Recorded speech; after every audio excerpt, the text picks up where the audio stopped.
não é a comunhão do sangue de Cristo? O pão que partimos não é a comunhão do corpo de Cristo? Agora os irmãos virem apenas uma página e vão para 1 Coríntios no capítulo 11. E aqui nós vamos ler então do versículo 23 até o versículo 30, que diz assim: porque eu recebi do Senhor o que também vos entreguei, que o Senhor Jesus, na noite que foi traído, tomou o pão, tendo dado graças, o partiu e disse: isto é o meu corpo que é dado por vós. Fazei isto em memória de mim. Por semelhante modo, depois de haver ceado, tomou também o cálice, dizendo: este é o cálice da nova aliança no meu sangue. Fazei isto todas as vezes que o beberdes, em memória de mim. Porque todas as vezes que comerdes este pão, beberdes o cálice, anunciais a morte do Senhor até que ele venha. Por isso, aquele que comer o pão ou beber o cálice do Senhor indignamente, será réu do corpo e do sangue do Senhor. Examine-se, pois, o homem a si mesmo, e assim coma e beba do cálice. Pois quem come e bebe sem discernir o corpo, come e bebe juízo para si. Eis a razão, porque há entre vós muitos fracos, doentes, e não poucos os que dormem. O Espírito Santo aqui, através do nosso irmão, o apóstolo Paulo, ele então está dizendo e falando a respeito dessa realidade espiritual tão maravilhosa que é a mesa do Senhor, que é a ceia do Senhor.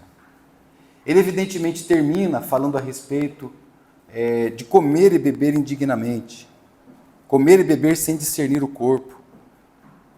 E o que seria isso? O que seria beber e comer indignamente? Porque ele estaria dando uma exortação no meio de uma passagem tão preciosa, a qual ele está fazendo referência daquilo que o Senhor Jesus havia ensinado. Em Mateus, no capítulo 26, em Lucas, no capítulo 14, Marcos capítulo 14, Lucas capítulo 22. Então ele está aqui fazendo uma exortação, ele termina fazendo uma exortação. Ele está dizendo que há irmãos que não estão discernindo o corpo. Há irmãos que não estão entendendo o porquê da realidade da mesa. Quando nós nos reunimos para partir o pão, o nosso propósito específico é fazer aquilo que o Senhor Jesus mandou que nós fizéssemos. E quantas vezes nós temos invertido as reuniões? É isso que ele está nos alertando aqui. Ele falou: olha, façam isso até que o Senhor volte. Olha, vocês anunciem a morte do Senhor até que ele venha. Quando nós olhamos para o livro de Atos dos Apóstolos, você vê ali aqueles irmãos chamados irmãos da igreja primitiva, né? Você vê que eles estavam fundamentados ali num tipo de caminhada. Doutrina dos apóstolos, a comunhão, que a palavra ali é koinonia, o partir do pão, as orações. Então, esses irmãos, eles estavam muito focados, pelo que nós entendemos ali na passagem, ou naquela passagem de Atos 2,42, que eles tinham um foco bem definido. Então, a reunião de oração era a reunião de oração mesmo. Então, a reunião do ensino da palavra, o ensino escriturístico, a Bíblia ainda estava sendo escrita, né? Através, inclusive, da vida deles. Tudo aquilo era ensino, e cartas foram, então, sendo distribuídas para que os irmãos pudessem ter aquelas cartas e entender e compreender a caminhada da igreja. Inclusive, nós temos ela aí bem nas nossas mãos. Chegou para nós até 2000 anos depois. Nós temos ela aqui para nós escrita. É a palavra de Deus. Então, esses irmãos, eles andavam exatamente focados em todos esses aspectos. E para eles tinha uma reunião que era de singular apreço no coração deles. Quando eles se lembravam do Senhor deles. Eles andaram com o Senhor, muitos deles. Muitos deles, ali mesmo no livro de Atos, caminharam lado a lado com o Senhor. Estiveram presentes quando o Senhor estava ainda nessa terra. Então eles estavam se lembrando, eles dizendo: olha, vamos permanecer unânimes em tudo isso que nós temos visto. Porque se nós não discernirmos o corpo de Cristo, não discernirmos como o Senhor deseja nos encaminhar, nós possivelmente inverteremos aí as ordens. Aí ele diz, é por causa disso que tem muitos que estão fracos na sua fé, fracos espiritualmente. É claro que nem todo problema físico é resultado disso, é claro que não. Temos outros aspectos, né, idade, situações que acontecem no mundo, mas em alguns casos ele está dizendo assim, talvez quando escreveu se lembrou de Ananias e Safira, né, porque eles foram tirados, eles foram dormir no Senhor. Eles negligenciaram algo, fizeram algo que não tinha necessidade alguma de fazer, e testemunhando, ainda que eram aqueles que estavam firmes na caminhada. Então ele diz, por causa disso, tem muita gente fraca, muita gente doente, e tem alguns ainda que estão sendo recolhidos daqui por causa do meu testemunho. Aqui são minhas palavras por causa do meu testemunho. Mas é isso que a gente pode ver com muita clareza, porque muitas vezes o testemunho do Senhor vai sendo maculado e o Senhor recolhe aquele irmão. Então, irmãos, discernir o corpo é compreender, é reconhecer o significado espiritual daquilo que nós estamos vivendo, daquilo que o Senhor nos chama para, nos domingos que nós nos reunimos aqui, celebrarmos, né? É uma coisa antagônica, a gente está acostumado a celebrar aniversário, celebrar casamento, mas celebrar a morte do Senhor, como nós lemos, nós não estamos acostumados. Mas tem uma mensagem por trás aí. Ele está dizendo assim, olha, mais um pouco, negligenciando esse movimento, mais um pouco você acha que Deus fez um favor de te salvar. Né? Parece que, não, acho que Deus realmente acertou na mosca quando Ele me salvou, porque realmente eu mereço. Mas quando nós estamos aqui, nós nos lembramos, como nós cantamos. Fala, Senhor, a Ti toda a honra, toda a glória, todo louvor, toda adoração. A Ti, Senhor, todo reconhecimento, o qual ao Senhor e somente ao Senhor é devido. Então, irmãos, nós nos reunimos para isso. Nós temos o estudo da palavra de Deus, nós temos o ensino apostólico, nós temos textos que tratam de maneira objetiva, fundamentos da nossa fé, mas nós temos esse momento que envolve e que está diretamente direcionado a fazermos memória do Senhor. Trazermos, foi o que o Senhor Jesus disse, fazer isso em memória de mim. Quantas vezes, muitas vezes, a gente está aqui com necessidades? Muitas vezes.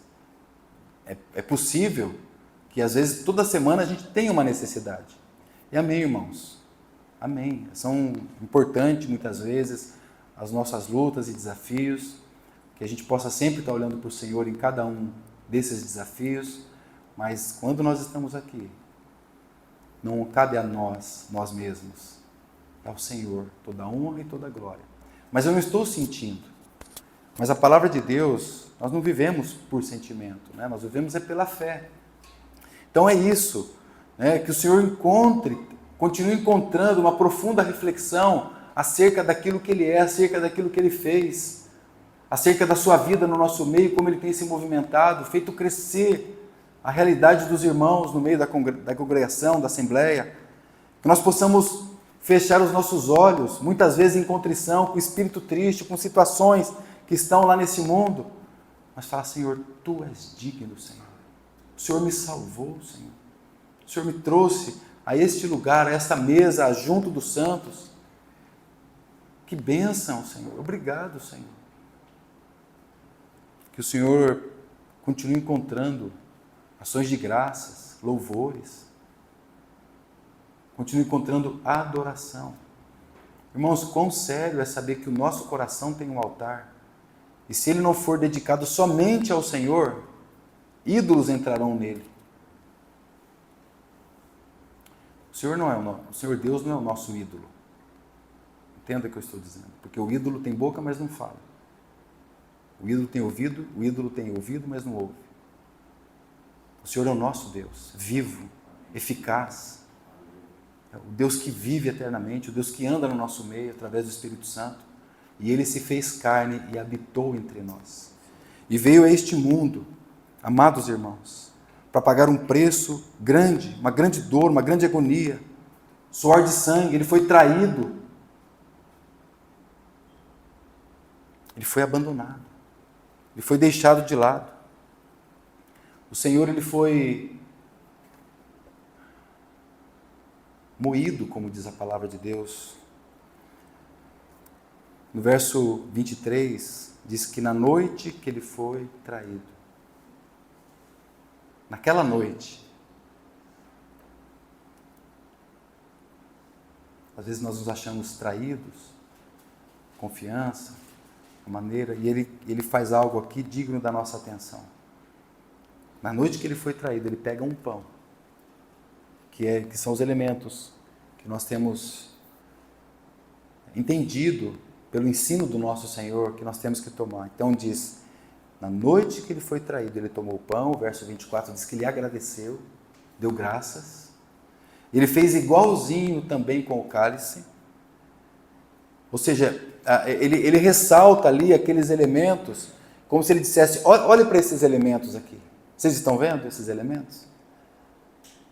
Vai passar 2000 anos, mais de 2000 anos, esses elementos vai alcançar irmãos, nos confins da terra. Então, aqueles elementos que o Senhor estava mostrando, eles são imagens poderosas. Imagens que têm uma profunda revelação do Senhor Jesus. Mostra para nós algo que nós sabemos, que o pão figura o corpo de Cristo, que o cálice, o produto da videira, significa o seu sangue derramado. Então foi assim que o Senhor instituiu, para que quando nós olhássemos para aqueles elementos, ele dissesse, isto é o meu corpo. Não se transforma no corpo de Cristo. Não é um mero simbolismo. Mas ele está dizendo assim, olhe para isso e vocês vão entender o que aconteceu comigo, e vocês vão fazer isso na celebração da mesa do Senhor. E é interessante porque nós sabemos o processo para que um pão se torne pão. Tem que tomar aquela semente, aquele trigo, e ele ser moído, massacrado, e pisar, e humilhado, esmagado. Tem que fazer a mesma coisa com o cálice de vinho. Tem que tomar da videira, tem que amassar, tem que espremer, tem que pisar. Tem que todo aquele processo para que o vinho, o cálice, a uva, o produto da videira, se torne o suco de uva, se torne o vinho, para que o pão se torne pão. E ele está dizendo, olhe para esses elementos e vocês vão compreender do que eu estou falando. Então pensa no produto acabado. E isso vai remeter para vocês algo que de várias sementes do trigo vai se tornar um só pão. Isso vai falar para nós da comunhão que nós temos. Porque a comunhão que o Senhor fala para nós não são relacionamentos sociais. É comunhão mesmo, do Espírito. A palavra de Deus é ministrada, o Espírito Santo tem liberdade no nosso meio, a palavra de Deus dele é aberta. Quando o irmão faz aqui a abertura, muitas vezes a gente, formalidade. Não, irmãos, aqui é a Assembleia de Deus, é a Assembleia do Senhor, não uma denominação. O Senhor nunca instituiu uma denominação. Aliás, se ele tivesse instituído, eu estaria nela. Eu iria para a denominação que o Senhor tivesse instituído. Mas há uma igreja viva de Deus aqui nessa terra, uma igreja universal. Eu quero ser parte dela. Eu não quero ir na igreja, eu quero ser a igreja de Deus. Mas isso implica, sim, responsabilidade, juntos, em comunhão, amar uns aos outros. Mas irmão, o que aquele irmão fala, é muito complicado. Mas o Senhor, tendo amado os seus, amou até o fim.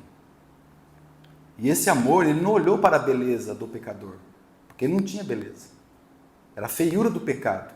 E mesmo assim o Senhor amou, porque ele é amor. Então tudo isso fala para nós da unidade de um corpo.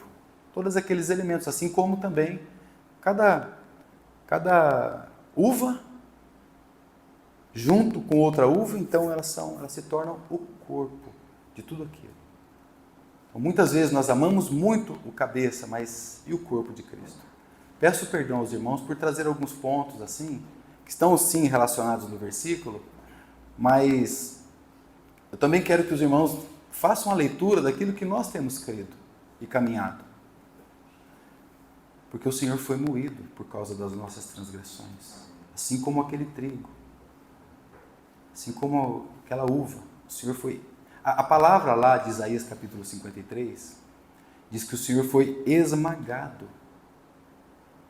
Diz assim no versículo 10 do capítulo 53, todavia agradou ao Senhor esmagá-lo. Ele foi esmagado por causa dos nossos pecados, para fazer agradável o coração do seu Pai.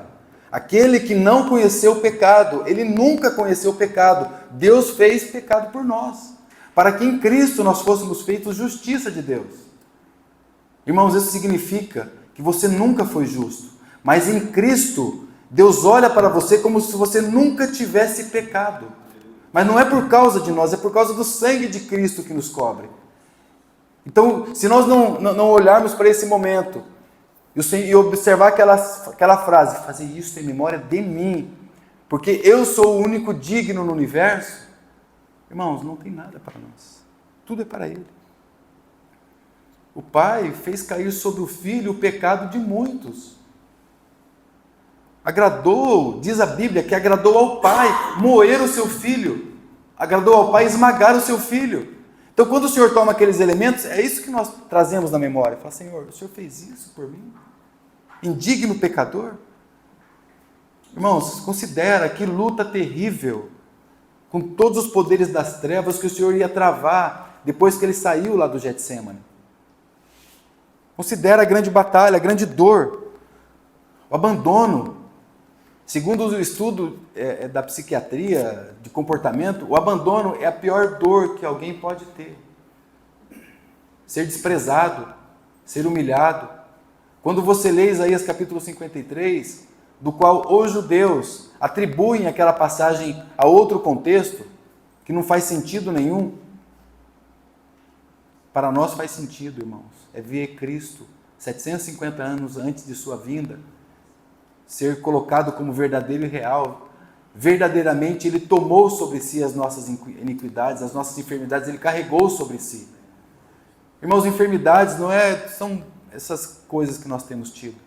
Enfermidades de uma lepra mortal que nós tínhamos, mas o Senhor nos curou como figura do pecado e nos levará para a eternidade junto dEle. E nós estaremos juntos lá na eternidade. Então, como que o Senhor está nos treinando assim, para essa unidade no Senhor? Ele sabia, irmãos, naquela noite ali do Getsemane, a manhã terrível que estava esperando por ele. Então é por isso, nós anunciamos a morte do Senhor. Anunciamos, apesar da traição, apesar da prisão, apesar do julgamento, condenação, crucificação, aquela multidão armada, aquela multidão que gritava, Hosana, Hosana ao que vem em nome do Senhor. Depois estava gritando, crucifica-o, crucifica-o. Dizem que é mais fácil você enganar uma multidão do que uma pessoa. Porque a multidão ela acaba sendo levada e tomada, como muitas vezes nós temos visto. Muitos dos cristãos que nós temos até comunhão, irmãos, querendo mudar o mundo, fazendo passeatas, levantando todo tipo de coisa relacionada à nossa pátria. Irmãos, eu amo a nossa pátria, amo o Brasil, glória a Deus pelo Brasil. Mas tem algo na Bíblia que nós temos que observar, se aquilo é figurado, se é literal, se é figura de linguagem. Diz que a nossa pátria está nos céus, onde nós também aguardamos a vinda do nosso Senhor. Ah, mas o Brasil é uma nação exclusiva, sério? Nossa, é o povo de uma nação santa. Irmãos, se eu acreditasse algum dia nisso, eu já estaria cansado de tantas coisas mentirosas, profetadas que têm sido dado nesse mundo. E nós amando essa terra como o joio se agarra nela. Mas o Senhor disse, vós sois nação santa. Mas está falando da igreja. É uma nação espiritual. O povo de propriedade exclusiva de Deus. Vocês conseguem? Vão em fevereiro lá na Marquês de Sapucaí. Perdão, irmãos, falar isso aqui. Se vocês acham que o Brasil é uma terra, uma nação santa, vai em São Paulo, vai lá na Cracolândia. E eu não estou dizendo isso porque não me compadeço, eu estou dizendo isso porque é uma nação celestial. Estou dizendo isso porque os nossos olhos têm que se voltar para onde eles devem estar. Que nós não temos... O príncipe deste mundo, o mundo todo jaz no maligno, Jesus já tinha advertido. E ele falou no momento da sua crucificação, se o meu reino fosse daqui, os meus servos, eles iam pelejar, mas o meu reino não é daqui. E isso foi a grande decepção. E tem sido a grande decepção. Muitas vezes você fala isso para um irmão, ele se decepciona. Irmãos, vamos voltar para onde nós temos que voltar.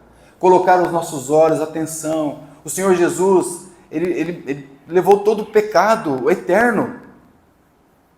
Quanto tempo mais nós vamos viver aqui nessa terra? Quanto tempo mais, irmãos? Nós estaremos aqui. Mas Ele carregou sobre si, para que nós, para sempre, pudéssemos ser chamados de justos. Lá no Getsemane, Ele disse para os seus discípulos, isso acontece conosco, irmãos.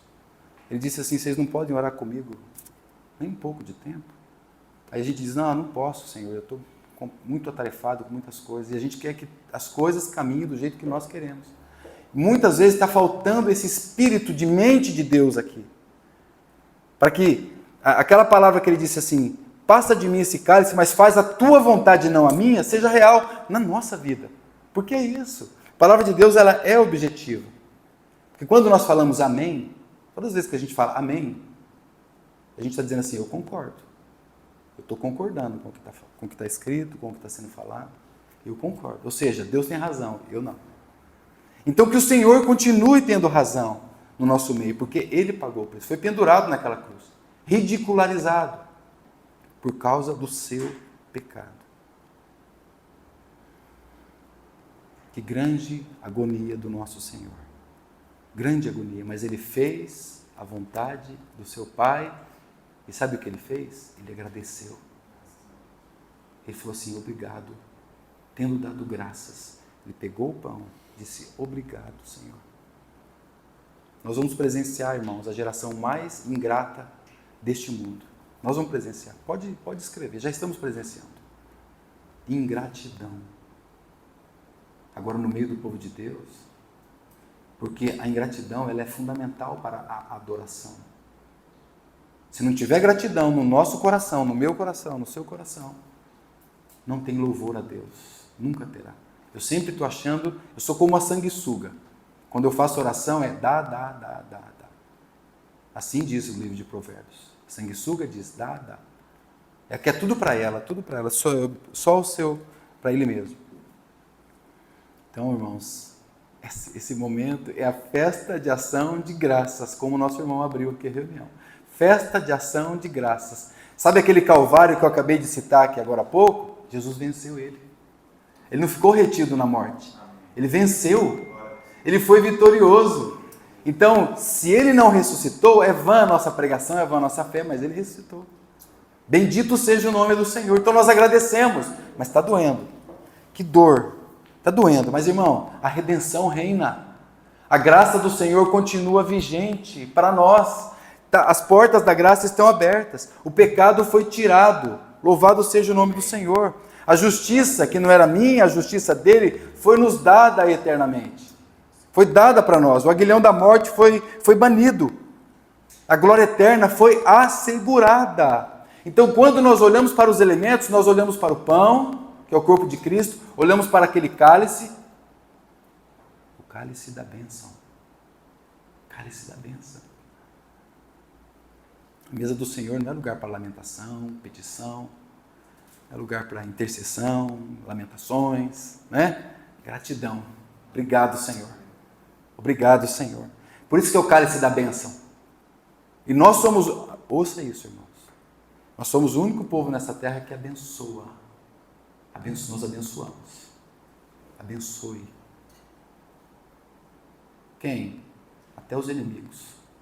O Senhor abençoa em nome de Jesus. Não é Ele que precisa mudar, eu preciso mudar. Aí ele diz, porventura, o cálice da bênção. Nós lemos lá. Porque Ele toma o cálice da maldição. No Getsemane, Senhor, faz a Tua vontade. Todavia, se for possível, tira de mim esse cálice da Tua ira. Que o Senhor sempre odiou o pecado. O pecado nunca teve o mesmo espaço com o Senhor. O pecado sempre te desagradou. O pecado sempre separou o homem de Deus. São os pecados que fazem separação entre nós e o nosso Deus. Se for possível, Senhor, livra de mim o cálice da tua ira, mas faz a tua vontade. E aí nós lemos o cálice da bênção. Então ele tomou o cálice da ira, para você tomar o cálice da bênção, que nós vamos tomar daqui a pouco. Iremos tomar.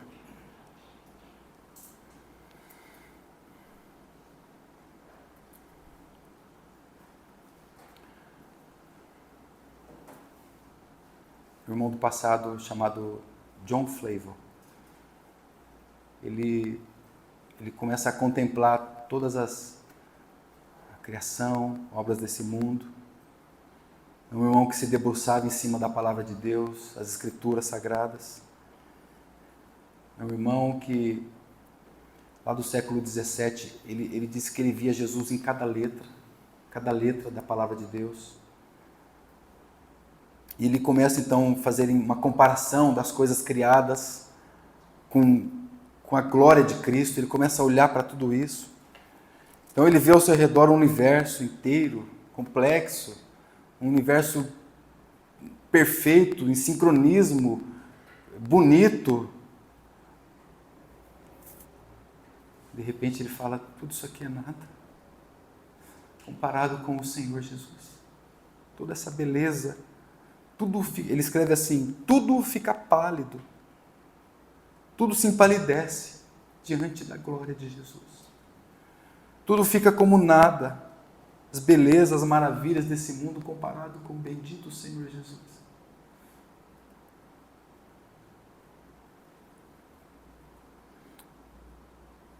Que a nossa oração, irmãos, seja vermos essa glória nessa manhã.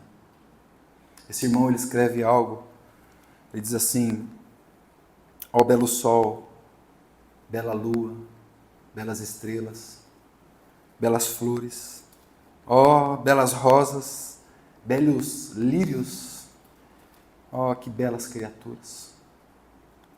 Mas 10.000 vezes belo é o Senhor Jesus.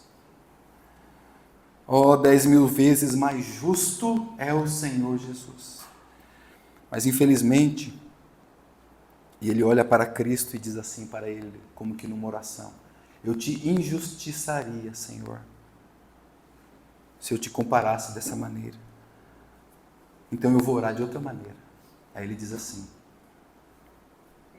ó sol e lua sombrios, mas justo o bendito Senhor Jesus. Ele diz assim, ó flores, ó rosas sombrias, lírios sombrios, mas ó justo, isso mesmo, justo o Senhor Jesus. Ó, todas as coisas justas são sombrias, deformadas, sem beleza alguma, quando estão lado a lado comparadas com o Senhor Jesus. Ó céus sombrios, que Cristo belo. Ó anjos, serafins, querubins, arcanjos sombrios, mas ó, incrivelmente belo, o bendito Senhor Jesus. Aleluia, irmãos. Louvado seja o nome dele. Que ele encontre isso aqui nessa manhã. Que ele encontre esses corações famintos e sedentos pela glória desse Senhor Jesus. E nós faremos isso que nós estamos já desfrutando aqui. Tem uma data limite para nós celebrarmos a mesa do Senhor. Tem um prazo máximo para celebrarmos. A palavra de Deus diz, até que ele volte. Até que ele venha. Porque um dia nós celebraremos lá com ele, junto dele. Louvado seja, o véu foi rasgado, o nosso Senhor ressurgiu dos mortos. Aquela manhã que ele olhava ali no Getsêmani, a manhã do dia seguinte foi terrível, mas a manhã da ressurreição foi maravilhosa. E aquela mulher pôde então tocá-la. E aquela mulher pode ser uma figura da igreja que encontra o seu amado Senhor Jesus. A ele, irmãos, toda honra, toda glória, toda adoração para todo sempre, Senhor Jesus. Tu és o mais belo dentre os filhos dos homens. E nesta manhã nós queremos dizer da sua dignidade aqui no nosso meio. Queremos dizer, Senhor, que Tu és o mais importante aqui nesta sala para nós. Nas nossas vidas. Se nós fomos salvos e curados de uma lepra eterna, foi porque o Senhor nos curou. Obrigado, amado Senhor. E o Senhor nos coloca de pé e nos diz para caminharmos. E é isso que nós queremos. Mas queremos no Senhor mesmo, que é o caminho. Seguindo o nosso precioso pastor. Ó, que o teu cajado nos conduza, Senhor. E nessa manhã, o Senhor fique contente, alegre com essa reunião, com essa assembleia aqui. Que o teu nome seja glorificado, ó Pai, em nome de Jesus, para a glória de Deus. Amém, Senhor.